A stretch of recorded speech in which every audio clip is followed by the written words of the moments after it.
Perundungan atau bullying di lingkungan pendidikan kini menjadi sorotan publik karena viral di media sosial. Dan saat ini kasusnya terus meningkat. Komisi Perlindungan Anak Indonesia merilis data bahwa sepanjang tahun 2022 setidaknya sudah terdapat lebih dari 226 kasus kekerasan fisik dan psikis pada siswa. Bismillah. Salah satunya siswa sekolah dasar di Malang, Jawa Timur. Siswa sekolah dasar kelas 2 ini menjadi korban perundungan kakak kelasnya hingga koma. Namun saat ini kondisi MWF kondisinya sudah semakin membaik setelah mendapatkan perawatan di Rumah Sakit Islam Gondang Legi, Malang, Jawa Timur. Perundungan juga terjadi kepada salah seorang siswa SMP Plus Baitur Rahman, Kota Bandung, Jawa Barat. Dalam video viral yang berdurasi 21 detik, terlihat korban dipaksa menggunakan helm oleh pelaku. Aksi perundungan dengan kekerasan pun terjadi setelah korban menggunakan helm. Pihak sekolah membenarkan aksi perundungan ini.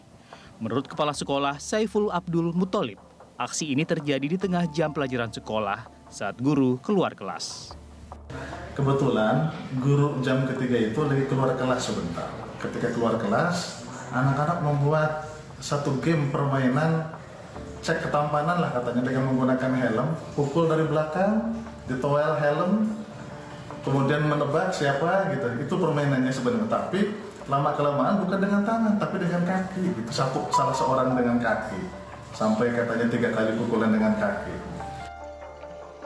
Sementara itu, 2 dari 6 pelajar yang viral melakukan penganiayaan terhadap seorang nenek di Tapanuli Selatan viral di media sosial.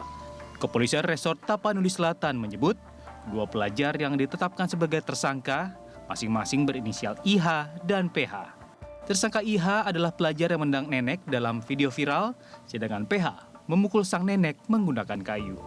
Terkait dengan penanganan perkara, saat ini kami kemarin sudah melaksanakan pemeriksaan terhadap terlapor dengan didampingi oleh petugas Bapas dari Sibolga, dan kami tentukan terkait dengan statusnya menjadi tersangka. Jadi untuk tersangka dalam kasus penganiayaan yang video viral, kami tetapkan 2 tersangka atas inisial IH dan PH. Dalam hal ini 1 tersangka atas inisial IH itu terkait dengan video viral yang melaksanakan penganiayaan menggunakan kaki atau menendang yang kemarin beberapa hari waktu viral. Untuk tersangka inisial PH adalah video yang melaksanakan penganiayaan menggunakan sebatang kayu. Tentunya, mencegah dan menghentikan aksi perundungan di lingkungan sekolah tak bisa dilakukan sepihak, melainkan perlu kerjasama antar berbagai pihak.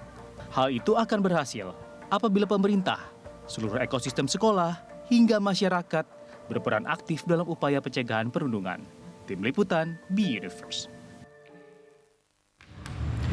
Tak bisa dipungkiri pemirsa bahwa tindak perundungan masih saja menjadi potret suram dalam dunia pendidikan di tanah air. Minimnya edukasi dan pemahaman bahwa tindak perundungan ini bisa saja masuk ke ranah kriminal atau pidana barangkali menjadi salah satu penyebabnya. Lalu di manakah peran guru sebagai tenaga pendidik yang mestinya bisa menjadi pencegah potensi tindak kejahatan anak sejak dini? Untuk membahasnya telah bergabung bersama kami kriminolog dari Universitas Indonesia, Pak Erlangga Masdiana, kemudian juga ada koordinator nasional dari Perhimpunan Pendidikan dan Guru atau P2G, Pak Satriwan Salim. Selamat sore Pak Satriwan, selamat sore Pak Erlangga. Kami juga pemirsa terhubung secara virtual dengan Ketua KPAI Pak Susanto. Selamat sore Pak Susanto. Terima kasih sudah bergabung bersama kami di Berita Satu Sore. Saya mau ke Pak Erlangga terlebih dulu. Pak Erlangga, perundungan ini sebetulnya di sekolah bukan hal yang baru, bukan perkara yang baru kita dengar hari ini atau kemarin sore begitu. Namun di tengah inovasi yang dilakukan di lini pendidikan di tanah air, mengapa tindak perundungan ini seakan-akan masih terus ada? Bukankah upaya-upaya perang terhadap bullying ini sudah ada juga sejak lama? Problemnya gini, ya kejahatan itu pasti akan terjadi di mana-mana. Ya penyimpangan akan terjadi di mana-mana. Termasuk dalam diri kita. Dalam diri kita tuh ada positif, ada negatif. Dalam teori kritis bahwa setiap orang itu punya kecenderungan atau punya potensi untuk melakukan tindakan kejahatan. Problemnya apakah dia socialize, ya apakah dia memang tersosialisasi, apakah ada faktor pemicu, adakah faktor yang kemudian mempressure dia dari waktu ke waktu dan kemudian ini tidak pernah ada kanalisasi, tidak pernah ada solusi untuk bisa menyelesaikan berbagai macam problem yang dihadapi oleh personal dia, ya. Atau bagaimana dia merespon terhadap situasi. Nah, seringkali ini juga dipengaruhi oleh apa? Oleh karakter orang yang seringkali dia mungkin sangat emosional. Punya masalah-masalah yang ada di dalam keluarganya atau dalam dirinya, atau punya masa lalu yang kira-kira kurang bagus, sehingga kemudian sewaktu-waktu itu bisa muncul pada saat ada namanya trigger factors, ada faktor pemicu yang bisa menyebabkan orang untuk melakukan tindakan kekerasan. Dan faktor pemicu itu bisa saja muncul ketika ia berada di lingkungan sekolah. Betul, gitu. Betul. Makanya gini. Siapa yang bertanggung jawab kalau begitu? Yang bertanggung jawab mestinya dia pelakunya. Okay. Ya, pelaku. Karena apa? Karena sekarang sistem yang ada di sekolah itu juga sudah ada namanya peraturan, ada namanya sekolah itu harus bebas dari 3 dosa. Ya, dosa dari kekerasan seksual, dosa dari perundungan, dosa dari intoleransi, dan itu sebenarnya harus dibuat sistem. Nah, sekarang sebenarnya sistemnya kan sudah ada satgasnya. Oke, saya konfirmasi ke Pak Satriwan kalau gitu. Pak Satriwan, seperti disampaikan oleh Pak Erlangga tadi, sistem untuk pencegahan mitigasi dari tindak perundungan atau bully ini di sekolah sudah ada, betul begitu ya? Itu tidak sepenuhnya benar ya. Kenapa? Karena Permendikbudnya memang sudah lama lahir. 2015. Permendikbud nomor 82 tahun 2015 tentang pencegahan dan penanggulangan tindak kekerasan di satuan pendidikan. Tapi saya memastikan di sekolah-sekolah itu kita nggak punya gugus tugas ya untuk pencegahan dan penanggulangan kekerasan gitu. Bahkan kalau mau mengikuti perintah dari Permen tadi, Permendikbud 82 itu, sekolah harus memajang juga tim-timnya siapa saja, nomor kontak yang bisa dihubungi gitu kan. Jika terjadi potensi perundungan atau sudah terjadi, korban harus melapor seperti apa, SOP-nya seperti apa. Dan itu mesti dimasukkan ke dalam kurikulum sekolah. Yang kita sebut kalau dulu kurikulum tingkat satuan pendidikan, kalau sekarang kurikulum operasional sekolah. Tapi kenyataannya teman-teman guru, dinas pendidikan gitu ya, kepala sekolah banyak yang tidak ngeh dengan Permendikbud 82 2015 ini. Aturan itu sudah ada sejak tahun 2005 tetapi hingga 2015. sekarang 2015 tetapi hingga sekarang di 2022 7 tahun berselang ternyata implementasinya masih belum ada di sekolah. Nah, terbukti bahwa kekerasan kan sekarang makin marak ya di satuan pendidikan baik yang umum maupun yang berbasis agama. Bahkan kita sepakat sekarang kita sedang mengalami darurat kekerasan di satuan pendidikan. Yang ingin kami garis bawahi, mengapa 7 tahun berselang ternyata masih guru belum mengeh juga kalau tadi Anda bilang? Ya, kami melihatnya dari beberapa analisis. Tadi kan regulasi yang pertama ya, yang masih macan kertas ya, belum implementatif gitu. Nah, yang kedua juga dari persoalan ekosistem dan budaya sekolah. Kita ini kan di sekolah masih masih kuat dengan tradisi senioritas gitu ya. Kemudian guru itu selalu benar gitu. Jadi ada potensi-potensi penyalahgunaan wewenang atau relasi kuasa gitu kan, kakak senior selalu benar gitu. Bahkan pelibatan alumni misalnya gitu ya dalam kegiatan-kegiatan siswa tertentu yang justru itu membuka potensi kekerasan itu terjadi gitu kan. Oke, bicara tentang kekerasan di sekolah, saya ingin konfirmasi terlebih dulu kepada Pak Susanto, Ketua KPAI. Pak Susanto, barangkali Anda punya catatan sejak setidaknya dalam 1 tahun terakhir saja, ada berapa kasus yang dilaporkan kepada KPAI begitu terkait kasus perundungan di sekolah?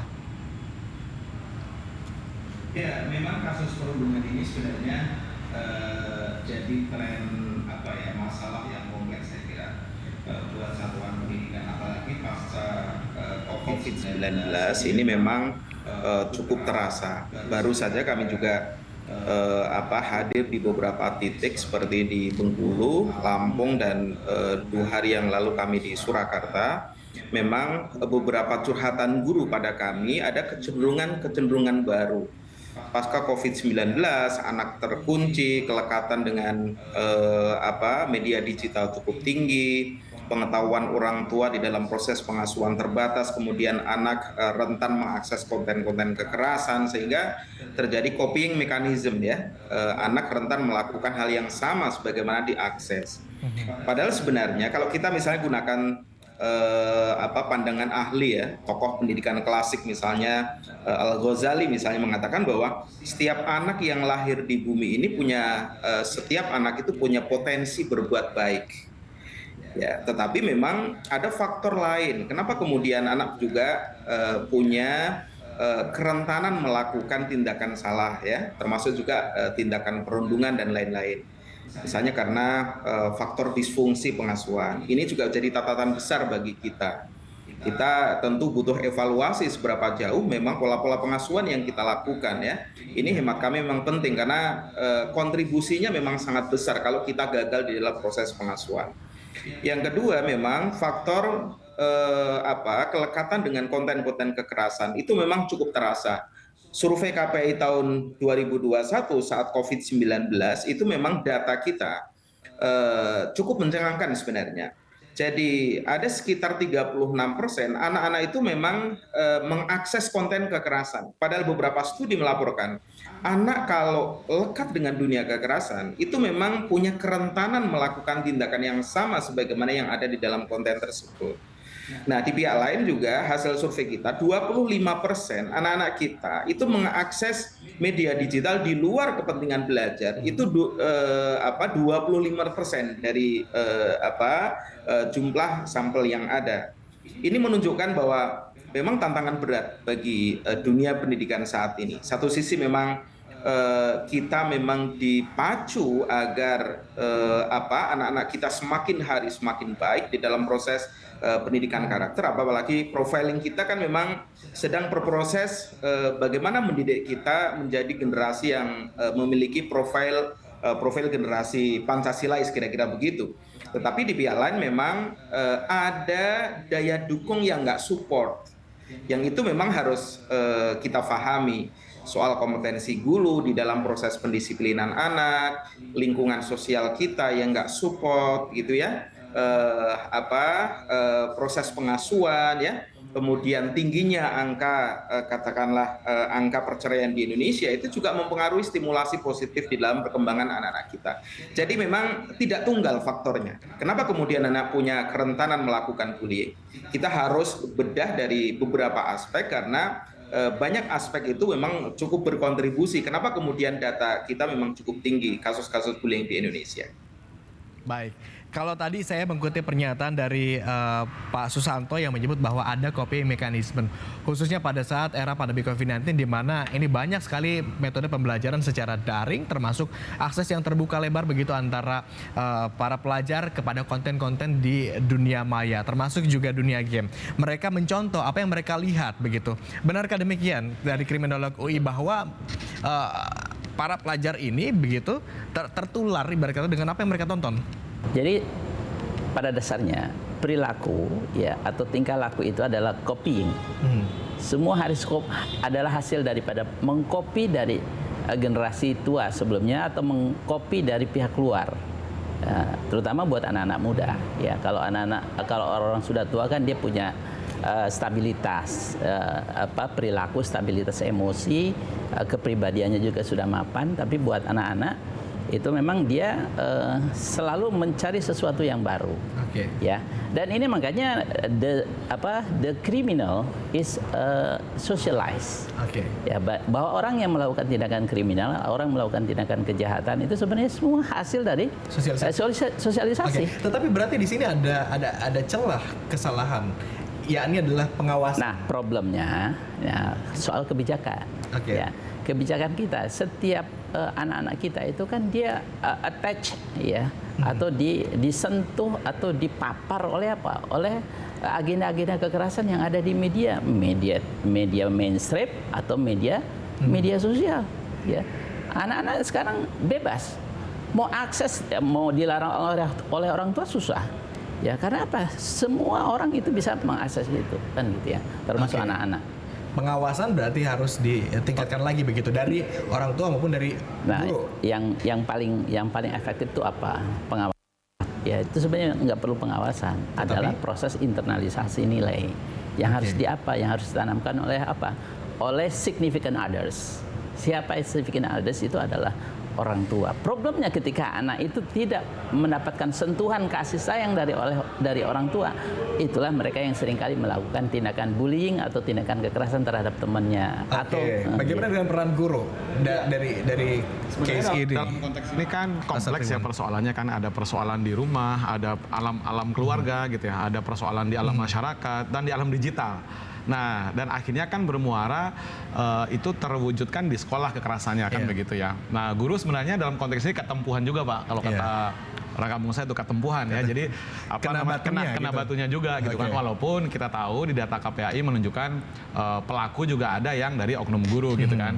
Nah, tetapi faktornya banyak. Dan faktornya juga banyak. Tapi berbicara tentang pendidikan nilai, menginternalisasi nilai, saya rasa itu betul ya, tidak hanya tanggung jawab guru tapi juga masyarakat di rumah. Tapi minimal kita jangan permisif lah.